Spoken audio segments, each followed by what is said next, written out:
아낌없이 드리는 사랑이라는 제목으로 하나님 말씀 선포합니다.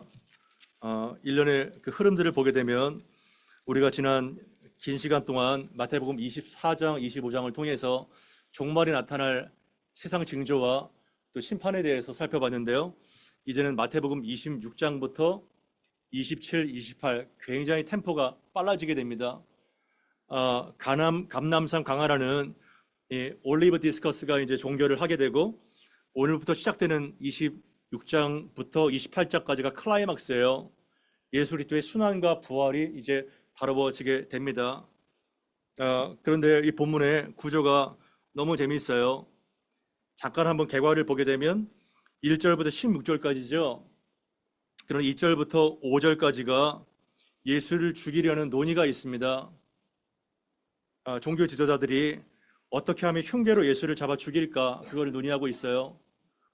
그리고 14절부터 16절까지도 예수님의 12제자 중에 한 명인 가룟 유다가 어떻게 예수를 팔아 죽일까 이런 것이 쭉 나와 있습니다. 그러나 그 중간에 마치 보석과 같이 찬란하게 빛나는 향후 오파를 깨트려서 자신의 전부를 부어드린 그 아름다운 향내에 있는 복음의 향기가 그 가운데 포함되어 있는 거예요. 이것이 참 우리의 삶이 켜켜하게 죽음에 둘러싸여 있는 상황에서도 생명의 빛으로 복음의 능력이 어떤 것인가를 잘 보여주는 기가 막힌 구조가 오늘의 본문이라는 것입니다. 그런 것들을 염두에 두고 우리 1절, 2절 같이 한번 읽어보죠. 시작. 예수께서 이 말씀을 다 마치시고 제자들에게 이르시되 너희가 아는 바와 같이 이틀이 지나면 유월절이라 인자가 십자가에 못 박히기 위해서 팔리리라 하시더라. 아멘. 예수께서 이 말씀을 다 이제 마치시고 그리고 제자들에게 이르십니다. 너희가 아는 바와 같이 이제 이틀이 지나면 유월절이라 인자가 십자가에 못 박히기 위해서 팔리리라 이렇게 말씀하세요. 정확하게 이틀 뒤면 유월절 어린 양으로 예수께서 십자가에 달리십니다. 여러분 이것이 몇 번째 순환 예고인지 아시나요? 네 번째 순환 예고예요.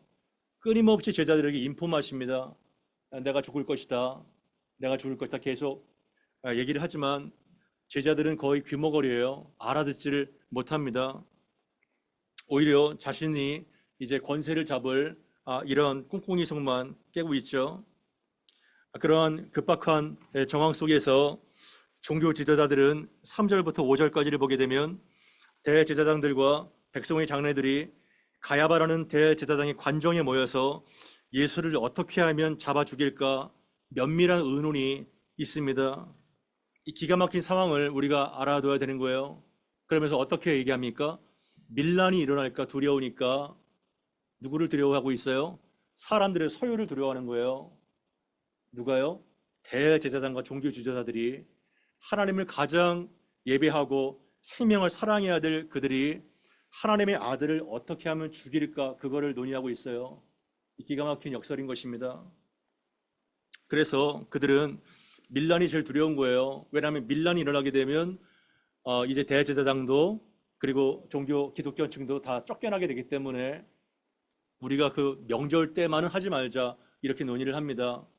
하지만 하나님의 합의는 세상의 종교와 정치 권력자들의 그 음보대로 돌아가지 않아요. 정확하게 예수님께서는 유월절 어린 양의 제물로 십자가에 달리십니다. 아멘. 그것이 얼마나 중요해요. 그러니까 역사의 주관자가 정치와 종교 권력자들의 손이 아니라 전능하신 하나님, 이 시간도 역사를 주관하시는 하나님의 손에 있다는 것을 우리가 알게 되는 거죠. 그것이 얼마나 우리에게 위안이 돼요. 얼마나 우리에게 감사가 됩니까? 그러한 정황 속에서 이제 갑작스러운 사건이 하나 터지게 되는데요. 어떠한 한 여인이 매우 귀한 향유 옥합을 가지고 와서 그 옥합을 잘라가지고 예수님의 머리에 붓는 사건이 예기치 못하게 나타나게 됩니다. 우리 6절, 7절 같이 한번 읽어봅시다. 시작. 예수께서 베다니의 나병 환자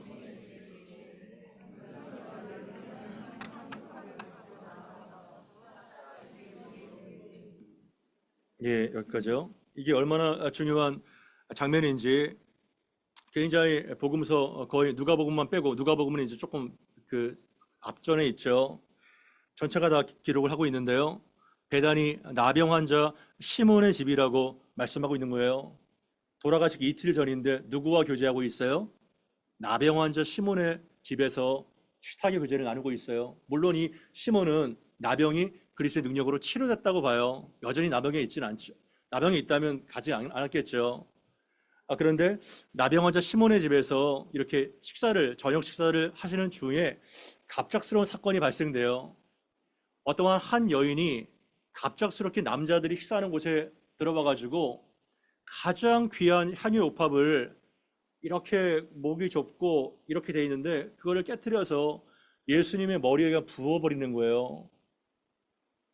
이 얼마나 황당한 일입니까? 보통 여자들, 남자들 식사를 거의 하지 않거든요. 가지도 않아요. 상당한 용기와 믿음이 필요한 행위입니다. 이 여자가 과연 누굴까요? 병의 본문인 요한복음 12장 3절 이하를 보게 되면 이 여자가 바로 나사로의 누이 마리아라는 것을 우리가 알게 됩니다. 같이 한번 읽어봅시다. 시작.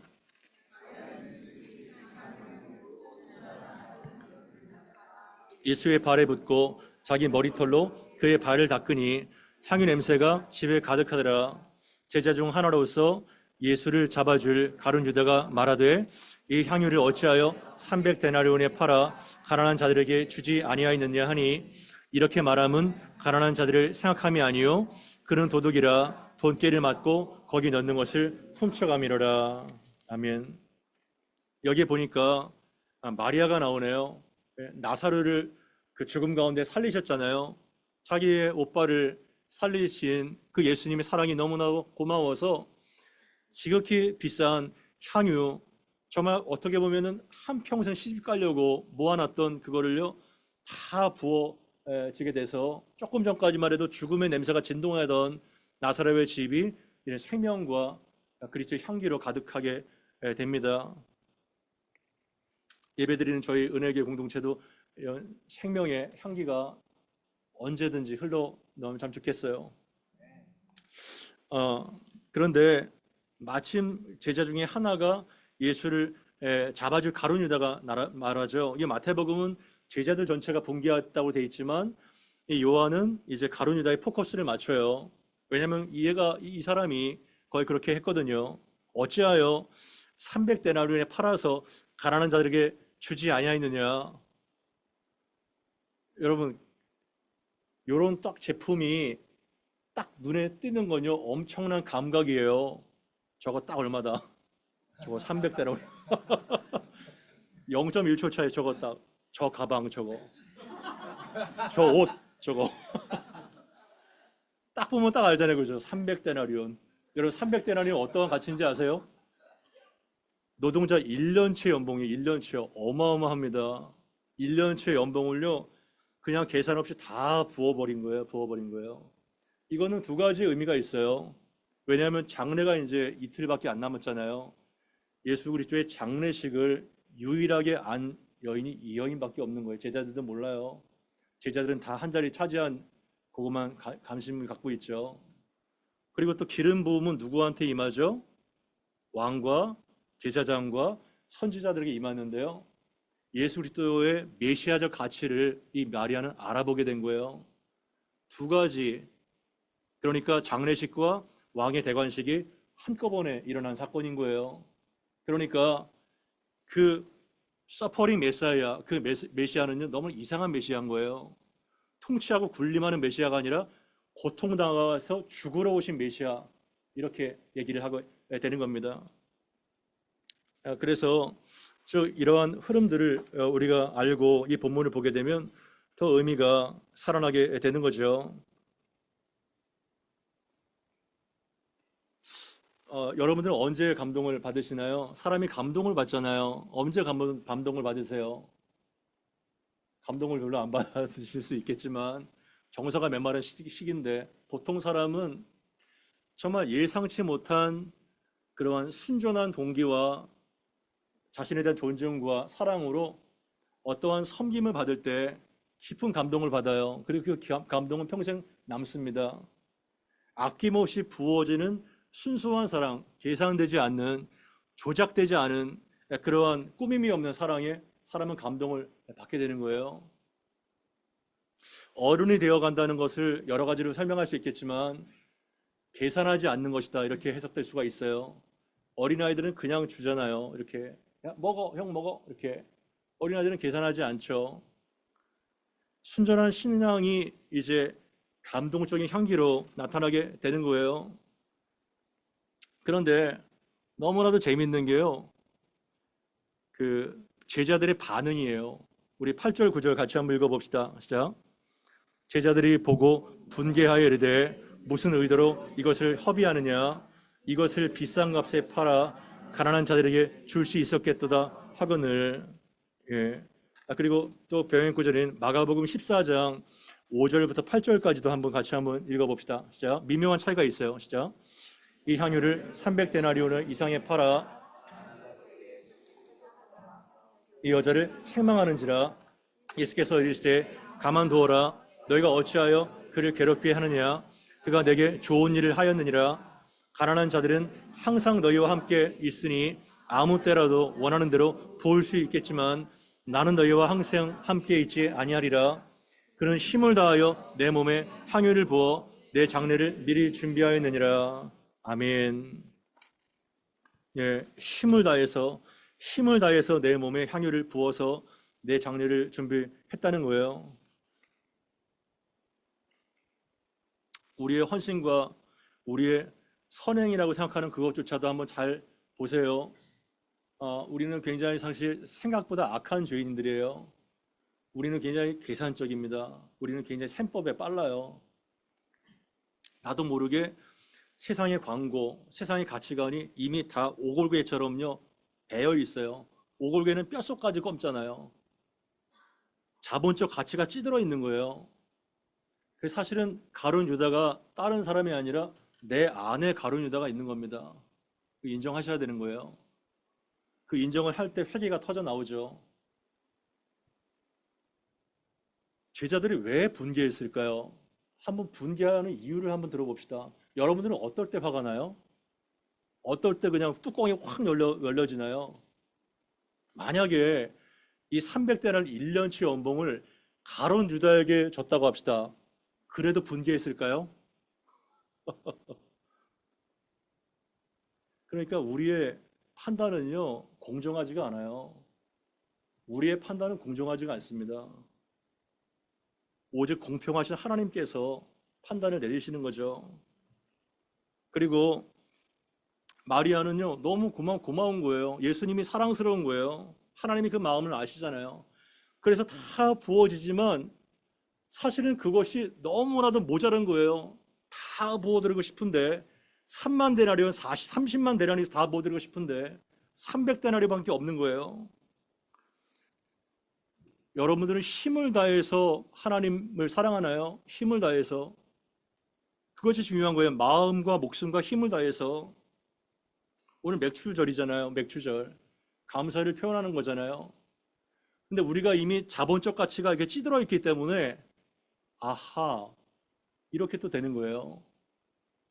그러니까 우리의 그 마음에는요 순전함이 거의 없다고 생각하시면 돼요.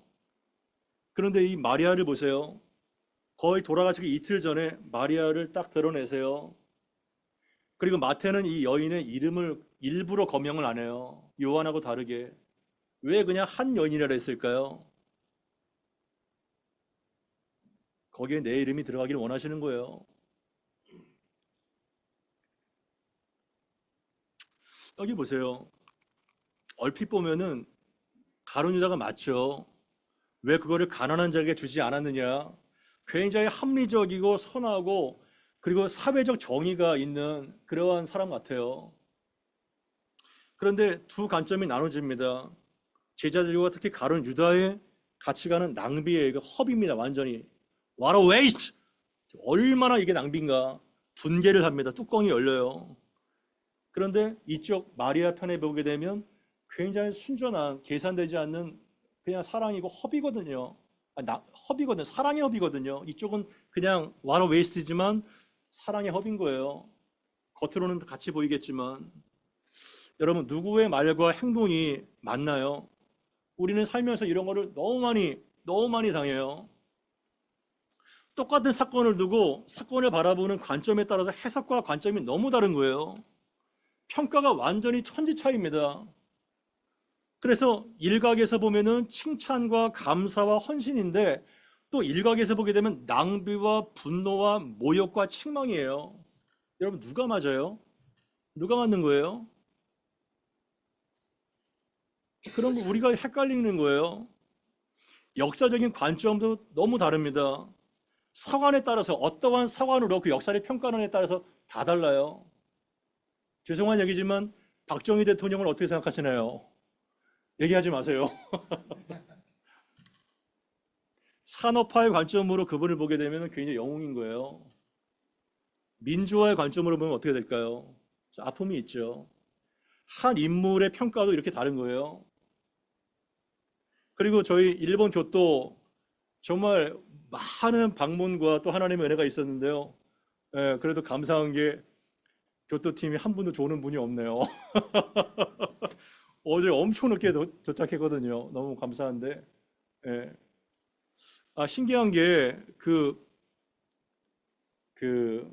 교토에 가니까요. 뭐 우상이 뭐 천지예요. 우상이 천지인데 저희 나라와 관련된 게 귀무덤, 코무덤이 있더라고요. 귀무덤, 코무덤. 그거를 아직까지 보존해 놨더라고요.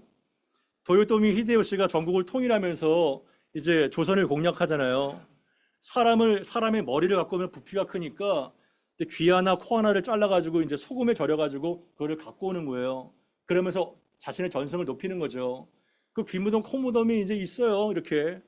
그거를 아직까지 보존하는 것도 참 재밌는데. 그러니까 일본의 관점에서는 도요토미 히데요시가 영웅인 거예요. 나라를 완전히 통일한.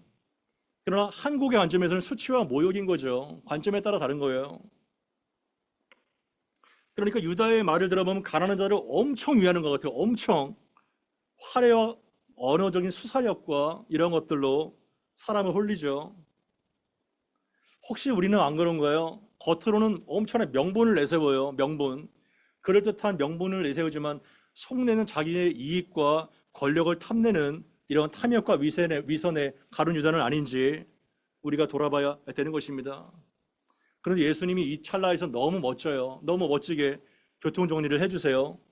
우리 10절부터 13절까지 같이 한번 읽어보겠습니다. 시작. 예수께서 아시고 그들에게 이르시되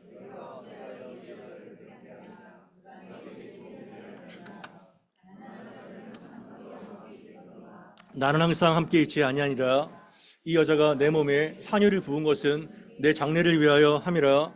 내가 진실로 너희에게 이르노니 온 천하에 어디서든지 이 복음이 전파되는 곳에서는 이 여자가 행한 일도 말하여 그를 기억하리라 하시니라. 아멘. 우리는 피 튀기게 갈등을 하고 막 첨예하게 자식의 주장을 펴놓습니다. 이거는 정의가 아니다, 공평하지 않다, 낭비를 했냐. 그런데 예수님께서 재판을 이제 내리시는 거예요. 예수님은 정확한 공의의 하나님이시니까요. 어떻게 말씀하세요? 너희가 어찌하여 이 여자를 괴롭게 하느냐? 그가 내게 좋은 일을 하였느니라. 놀랍지 않나요? 여러분들이 말하기에 마리아라면 내 것을 다 쏟아서 사랑을 표현했는데 엄청난 비난과 모욕들이 주변에서 들려오는 거예요. 근데 예수님께서 Leave her alone. 그녀에게 손대지 마. 그녀는 나한테 좋은 일을 했어. 그러면 쫙 정리가 되는 거예요. 예수님이 평가해 주시는 거예요. 이게 얼마나 위로가 돼요. 한 여인과 제자들이 극명하게 대조가 되고 있어요. 여러분 1년 체험병을 다 쏟아 부었는데 욕은 욕대로 바가지로 먹고 그럼 불평이 있을 수 있잖아요. 억울하잖아요. 사람은 반드시 말이 나오게 되거든요. 이 여자 이렇게 엄청난 것을 벗는데 대사 한마디가 있어요, 없어요? 대사 한마디가 없어요. 한마디도 없습니다. 그냥 아름다운 향내만 나는 거죠. 그런데요, 누가 제일 말이 많아요? 가룟 유다가 제일 말이 많습니다. 이랬니, 저랬니, 이렇게 했니, 얼마 갇히니. 그러니까 조용하고 묵묵한 헌신과 자기를 드러내는 시끄러운 외식이 지금 첨예하게 지금 대립하고 있는 거예요. 어딜 가나 항상 두 부류로 나눠져요. 한 부류는 말꾼, 한 부류는 일꾼. 이거 이렇게 다 이렇게 혓바닥으로 얘기하는, 아마 천국 가면 혀만 있고 그냥 몸뚱아리는 다 이렇게 있을 것 같아요. 네. 근데 일꾼이 있어요. 소리 없이 강한 사람 있잖아요. 저 비전 트립 때도 소리 없이 강한 분들이 많이 있었는데 소리 없이 강하잖아요. 여러분들은 일꾼이에요, 말꾼이에요? 말이 많아요, 아니면 마리아처럼 섬겨요? 따라해 봅시다. 말꾼이 되지 말고 일꾼이 됩시다. 그렇게 말하는 거예요. 객관성을 잃어버리고 여론에 휩쓸릴 때 우리는 항상 예수님의 관점으로 상황을 해석해야 되는 거예요. 그것이 너무나도 중요합니다. 교회건 회사건 가정이건 어떠한 상황 가운데 우리는 다 얽히고 설켜 있어 이해관계로. 아무리 내가 저거는 아닌데 해도요, 이 사람과 이해관계가 있기 때문에 얘기를 못해요. 우리는 공정하지가 않아요. 출발부터가 다 이해관계가 엮여 있어요. 친한 거로 다 엮여 있어요.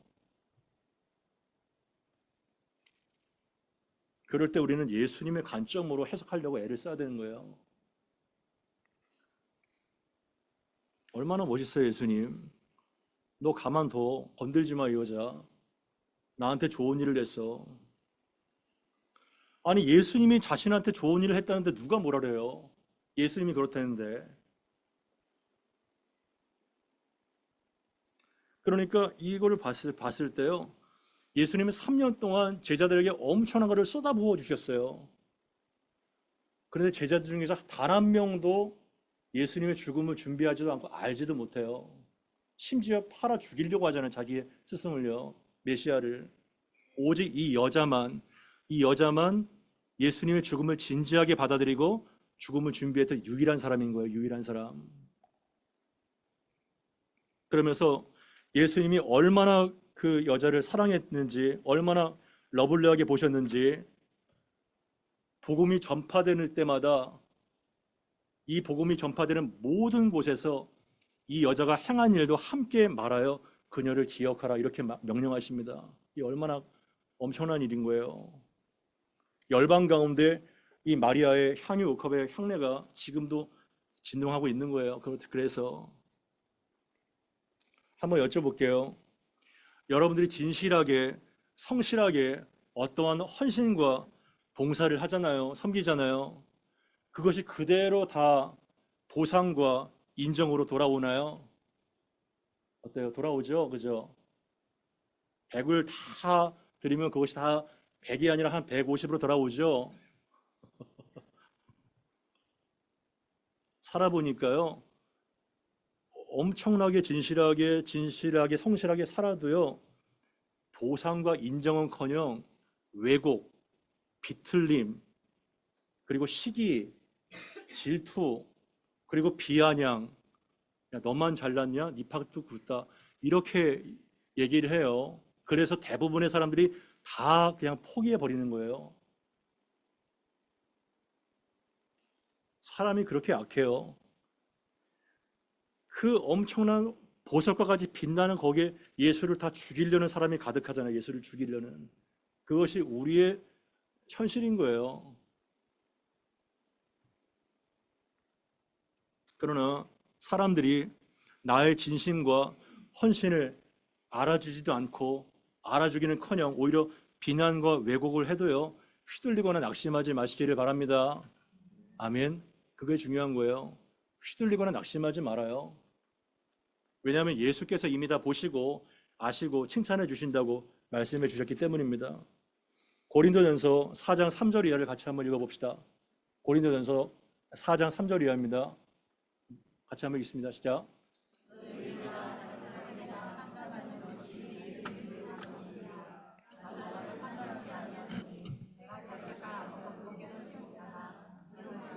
의롭다함을 얻지 못하노라. 그러므로 때가 이르기 전 오시기까지 아무것도 판단하지 말라. 그가 어두움에 감추인 것을 드러내고 마음의 뜻을 나타내시리니 그때 각 사람에게 하나님께로부터 칭찬이 있으리라. 아멘. 마리아가 이거를 알았으면요 너무 위로를 받았을 것 같아요. 고린도 교회가 너무나도 시끄러운 교회였잖아요. 뭐 엄청 말로 다 할 수가 없어요. 그런데 사도 바울이 고린도전서 4장을 얘기하면서 이렇게 얘기합니다. 너희에게나 다른 사람에게나 판단받는 것이 내게는 매우 작은 일이야. 사도권이 계속 부정됐잖아요. 나한테는 작은 일입니다. 이렇게 얘기합니다. 그리고 누구도 누구를 판단 안 해요? 나도 나를 판단하지 않는다는 거예요. 이거 중요합니다. 내가 객관성이 없어요.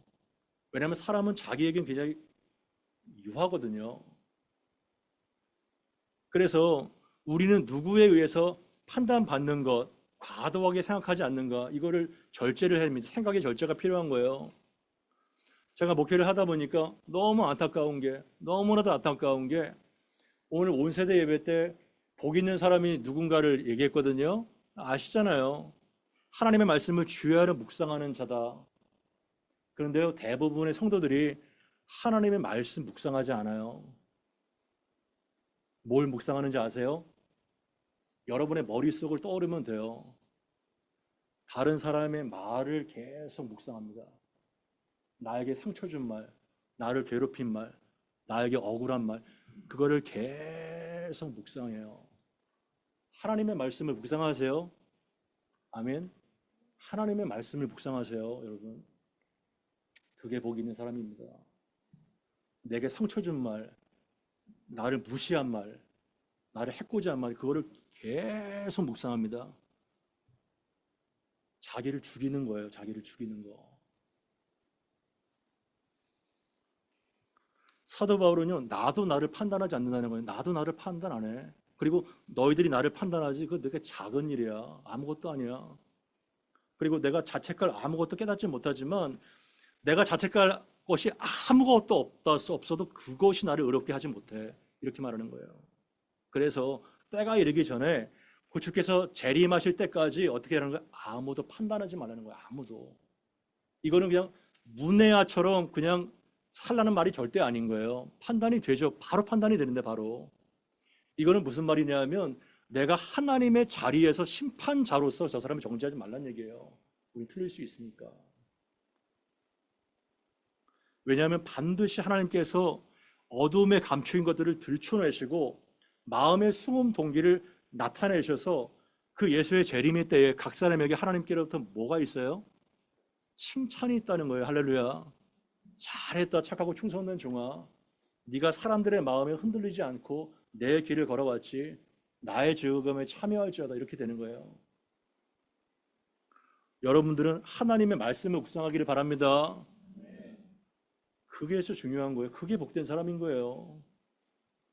쉽지 않죠. 쉽지 않아요. 저도 너무 쉽지 않아요.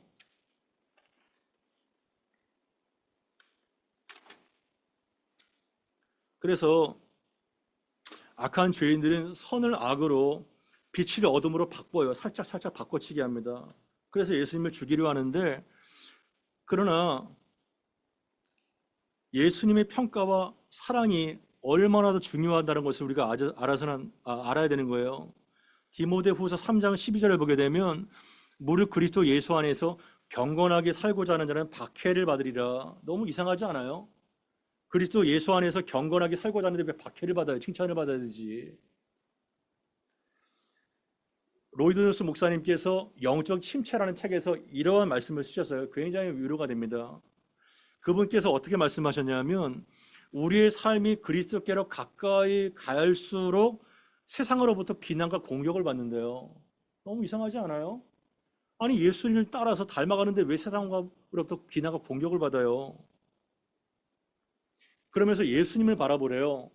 예수님도 완전히 그분이 죄가 없고 거짓이 없는 분이지만 사람을 축복하고 병자를 고치고 죽은 자를 살리신 죄인들의 친구고 완벽한 의인이신데 그러한 예수님을 사람들을 죽이려고 하잖아요. 이 얼마나 기가 막힌 노릇인 거예요. 그러면서 어떻게 말씀하시냐면 그 거룩한 삶이 자신들을 불편하게 만들었기 때문에 더욱 미워 죽겠다는 거예요. 그를 보면서 내가 나의 수치가 드러나기 때문에 불편하기 때문에 그 사람을 오히려 공격하고 비난한다는 거예요. 이게 바로 우리의 현실 세계입니다. 그러나 선을 행하되 끝까지 낭망하지 마세요. 그렇게 삽시다. 저도 계속 흔들려요. 하지만 끝까지 일관되게 나아갈 때 주께로부터 칭찬이 있을 겁니다. 이제 마지막 마무리에 유단의 배신이 나와요. 14절부터 16절까지 같이 한번 읽어보겠습니다. 시작. 그때 열둘 중에 하나인 가룟 유다라 하는 자가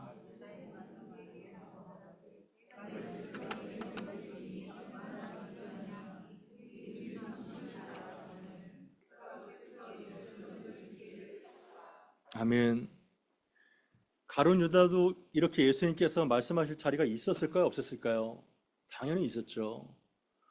그러면 그 사람이 충격을 받고 조금 달라져야 되지 않을까요? 근데 오히려 더 얘는 튕겨 나가면서 오히려 팔로 가네, 스승을. 얼마든지 그럴 수 있다는 거예요. 저는 이 본문을 보면서 너무나도 이해가 안 되는 게 예수님께서 12제자를 세울 때 어떠한 방식으로 세우셨어요? 담이 맞도록 철야를 하시고 12명을 세우십니다.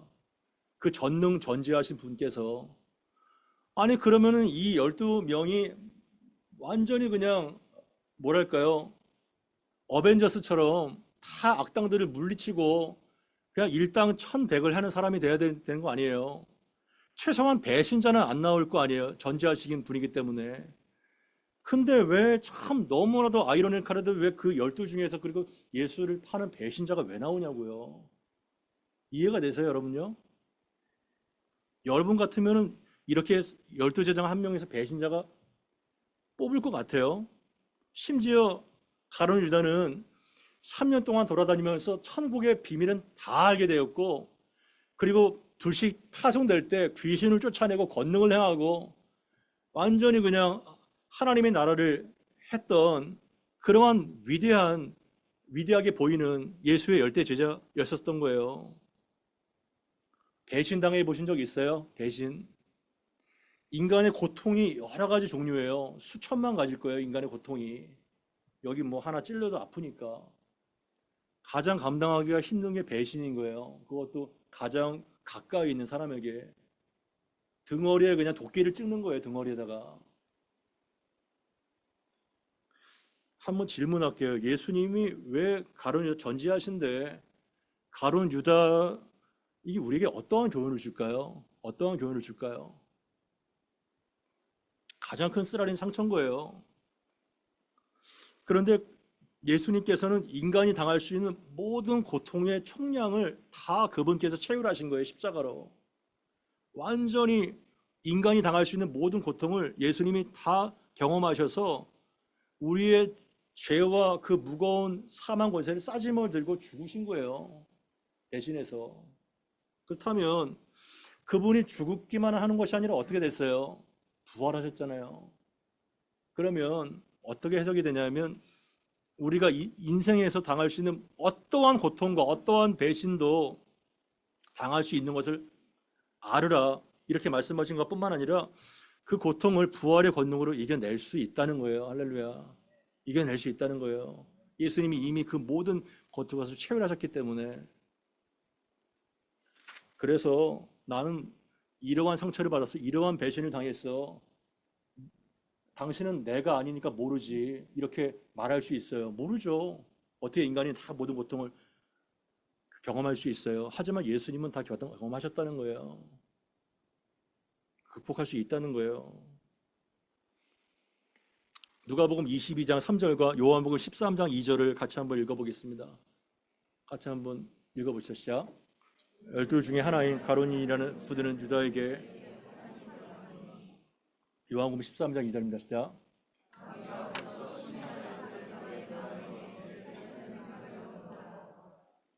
아멘. 보니까요. 12 중에 하나인 가룟이라는 가룟 유다에게 사탄이 들어갔다 그랬어요. 이 무서운 거예요. 사탄은 영이기 때문에 들어갈 수 있어요. 여러분에게도 악한 영이 들어갈 수 있는 거예요. 이거 무섭죠? 그런데 그냥 들어갈 수가 없어요. 내가 마음의 빗장을 열어주었기 때문에 들어오는 거예요. 내가 마음의 빗장이 말씀으로 철통 같은 방어막이 있으면 안 들어와요. 그 곁을 내줬기 때문에, 예수님께로부터 극도의 실망감을 느꼈기 때문에 이제 예수를 버린 거예요. 이 카드를. 이 사탄이 들어갔어요. 그래서 생명의 근원이 마음에서 나기 때문에 마음의 빗장을 잘 간수하기를 바랍니다. 그리고 또 요한복음 13장 2절에 보니까 마귀가 벌써 가룟 유다의 마음에 예수를 팔려는 그 생각을 얻었다는 거예요. 여러분의 생각도 계속 마귀가 자꾸 주입을 시켜요. 자꾸 죽어라 죽어라, 저 사람 미워해라 미워해, 자꾸 부정적인 생각을 자꾸 넣어요. 마음을 잘 관리하기를 바랍니다. 이 마음이 영적인 싸움의 격전지예요. 예전에 우리가 북한군과 한국이 싸울 때 백마고지 하나를 두게 되고 수십 번 주인이 바뀌었잖아요. 백마고지 하나를 두고. 마음의 고지가 이렇게 되는 거예요. 이 마음의 운전대를 사탄이 잡느냐 하나님이 잡느냐, 거기에 따라 인생의 방향이 달라지는 거예요. 그래서 이제 말씀을 정리하게 되면, 어제 제가 거의 꼬박 샜는데 굉장히 더 기네 이게. 한 20분 하고 말라 했는데 말이 이렇게 길어지는지.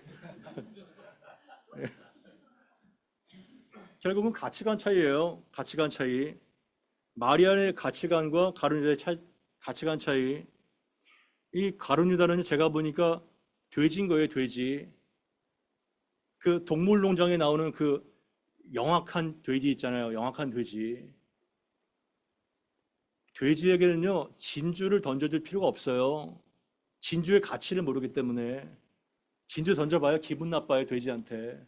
뭐가 제일, 썩은 호박 던져주면 확 먹어요. 썩은 호박 던져주면. 그러니까 천국의 가치를, 메시아적 가치를 그 사람이 아느냐, 거기에 따라서 그것을 대하는 태도가 너무 다른 거예요. 마리아가 얼마나 달라요. 메시아처럼 대하잖아요.